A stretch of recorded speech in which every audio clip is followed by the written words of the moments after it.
అయ్యప్ప సాములు బైరి నరేష్ నడమ రాజుకున్న పంచాది ఇప్పటంతలో ఒడిచేటట్టు కనబడతలేదు. కొన్ని రోజులు మర్చిపోయినట్టే మర్చిపోతున్నారు. మళ్ళా ఇప్పుడోసారి పరద మీదికి తీసుకొస్తున్నారు. ఇగో ఇన్నొద్దులు శాంతంతోనున్న అయ్యప్ప సాములు ఏటూరు నాగారంలో బైరి నరేష్ను అటకాయించిరట.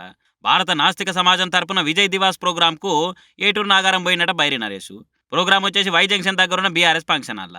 పలానా ఫంక్షన్ హాల్లకు బైరి నరేష్ వస్తుండో అని తెలియంగానే అయ్యప్ప సాములు శివసాములు అంతా వై జంక్షన్ కాడ జామయ్యారట. అప్పటికే కార్యక్రమానికి చీఫ్ గెస్ట్గా వచ్చి స్పీచ్ ఇస్తున్న బైరి నరేష్ మాటలు వినబడి ఇక డైరెక్ట్ ఫంక్షన్ హాల్లకు పోయిర్రు. బైరి నరేష్ ఎదురుకెళ్ళి మైకు గుంజుకొని వెళ్ళిపోయి ఇడికించని గట్టిగా మొత్తుకున్నారట. అయ్యప్ప స్వామిని తిట్టి ఆయన పుట్టుకొని అవమానించిన నీకు ఈడ మాట్లాడే హక్కు లేదని వాదించిరట.